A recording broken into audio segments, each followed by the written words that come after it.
When you think of Japan, you might picture Tokyo's neon lights, the bustling city life, or the legendary tales of samurai and geisha. These images are iconic, but they only scratch the surface of Japan's rich and diverse history. There's a much older story, one that goes back thousands of years.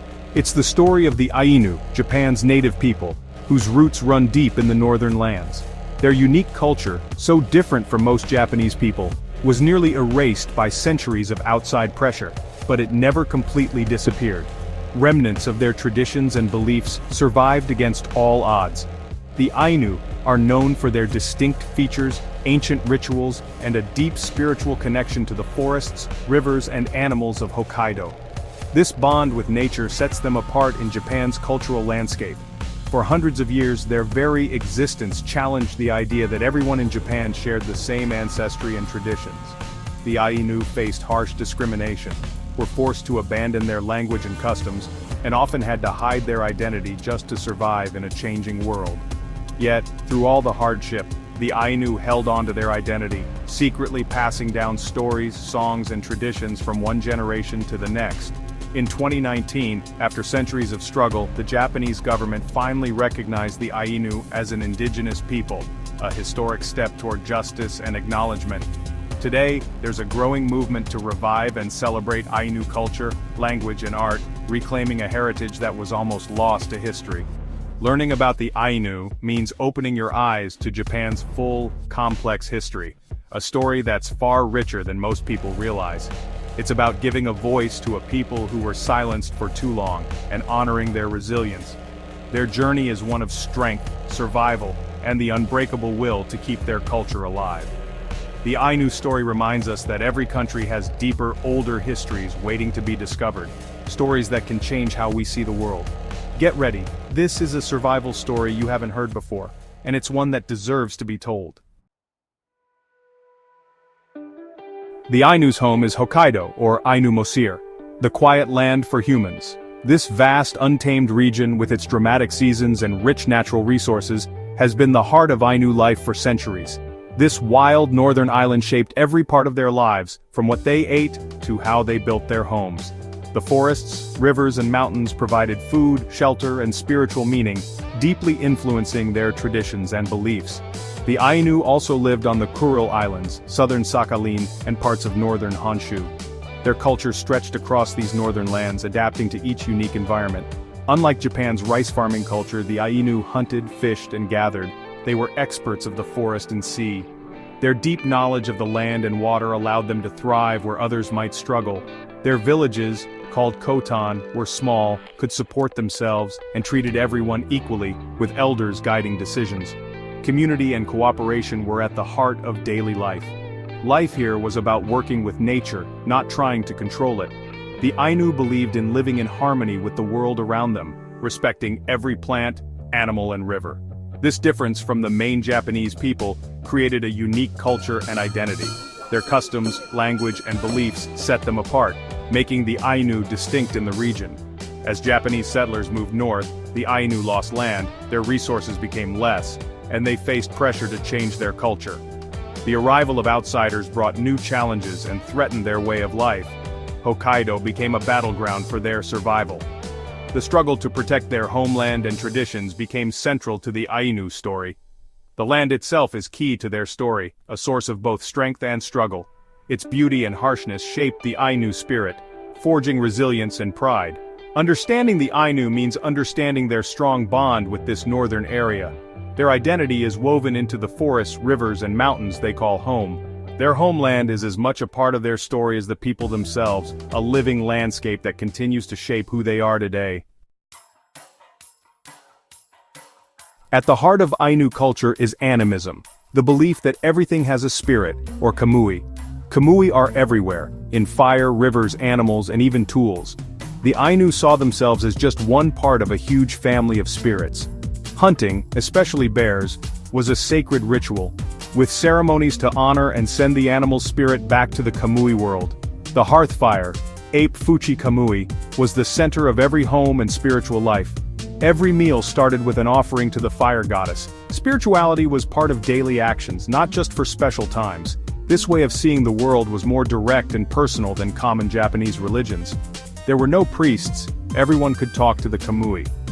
The Ainu's deep personal connection to nature's spirits is a key part of who they are. Their beliefs shaped every part of their culture and survival. It's the spiritual code that gave them strength. Language is a group's secret code, and Ainu is one of the world's true language mysteries. It's a window into a unique way of seeing the world, shaped by centuries of life in northern Japan. It's a language that stands alone, not related to Japanese or any other language. Linguists call it a language isolate, and its origins are still debated today. Traditionally spoken, Ainu culture was passed down through long poems, stories, and songs. These oral traditions were the heart of Ainu life, keeping history and wisdom alive. These stories, called yukar, were like living records of survival and identity. They told of heroes, spirits, and the deep connection between people and nature. The spoken word was powerful, connecting generations. Through language, elders taught children about their ancestors, beliefs, and the land they called home. But rules forcing them to change banned Ainu in schools, and children were punished for speaking it. The language was pushed out of daily life, replaced by Japanese. Parents stopped teaching it to protect their kids, and the language almost disappeared. For many, silence became a way to survive. Today, Ainu is in great danger of dying out, but the fight to bring it back is strong. Communities are coming together to reclaim their voice. Activists and experts are writing it down, teaching it, and even making movies and shows in Ainu. They're using every tool they can to keep the language alive. Language classes, radio shows, and comic books are bringing it back to life. Young people are learning and sharing Ainu in new and creative ways. Every word brought back is a win for Ainu identity. Each phrase spoken is a step toward healing and pride. Bringing back the language is about bringing back the soul of the people. It's about restoring what was nearly lost. The struggle for their language is a fight for survival itself, a testament to the enduring spirit of the Ainu people. Daily life for the Ainu was shaped by the seasons and the land. Men hunted bear, deer, and rabbit and caught salmon using canoes called sip. Women gathered wild plants, grew small gardens, and stored food for winter. Their knowledge of nature was huge. They knew what to eat, what to use for medicine, or what to stay away from. The saisi, or Ainu home, was built from wood and reeds, with a central fire always burning. The fire was the heart of the home, both physically and spiritually. Villages shared things, families shared resources and worked together on big tasks. Children learned by doing, watching elders and helping with daily work. Boys learned to hunt and fish, girls learned to gather and weave. Education was hands-on, focused on survival and tradition. The Khotan's strong sense of community was their greatest strength. Life was about teamwork, strength, and living in harmony with nature. Every day was a lesson in taking care of themselves. This way of life was their key to surviving the northern wilderness. Ainu clothing was more than just protection. It was identity and spirituality woven together. The Addis robe, made from elm bark, was crafted by women through a long, skilled process. Detailed geometric patterns embroidered in bright colors weren't just decoration. They were believed to protect against evil spirits. Each family and region had unique designs, telling stories of ancestors and place. Men wore special headbands called hachimaki, also decorated with symbolic patterns. Women were known for mouth tattoos or sinui, a sign of beauty and growing up, though this was banned in the 1800s. Today, traditional clothing is worn for festivals and ceremonies, not daily life. Ainu patterns are coming back in modern fashion and art. These designs connect new generations to their heritage. The threads of the past are being woven into the future. Clothing remains a powerful symbol of Ainu survival and pride. Through art and fashion, their identity continues. The Ainu wear their history for the world to see. Rituals were the heartbeat of Ainu life, connecting the group to the Kamui. The most important ceremony was Iomante, the bear-sending ritual. A bear cub was raised in the village, then honored and respectfully sent back to the spirit world in a ceremony that lasted several days. This act was believed to ensure good times in the future and harmony with nature. The ceremony included feasting, dancing, and offerings to the bear's spirit. While live bear ceremonies are no longer practiced, the spirit of respect for nature remains. Other rituals marked the salmon run, millet harvest, and honored ancestors. Each event showed the belief that humans must keep things balanced with the spirits.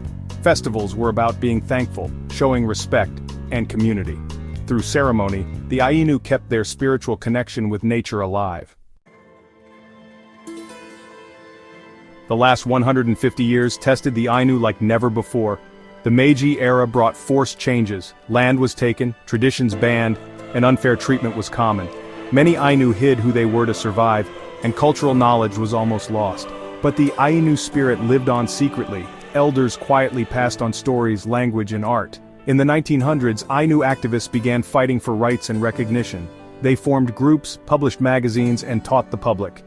Today, Ainu culture is changing, bringing back language, rethinking ceremonies, and mixing tradition with modern life. The opening of the National Ainu Museum, Upopoi, marked a new time of being seen. Ainu culture isn't just old stuff, it's living, changing, and strong. Their survival shows their ability to adapt and their strength. The Ainu are taking back their place in Japan's story. Their culture continues to grow, shaped by both the past and present. The game of survival goes on, and the Ainu are still playing. Why does the Ainu story matter? It's a lesson in strength and the importance of different cultures. The Ainu remind us there are many ways to see the world and live with nature. Their history challenges the idea of a single, same Japan. Understanding their struggles is key to fairness and making things right. Their way of seeing the world, seeing everything as sacred, offers wisdom for today's environmental problems. The Ainu teach us to respect and give back to nature. Their survival is proof that identity can last against all odds. Supporting the Ainu is about building a future where all cultures are valued. Their fire is burning bright again, lighting the way for us all. The group has spoken. Their story is one of endurance, identity, and hope. Remember to subscribe to Ned Voyage for more interesting travel contents. See you in the next video.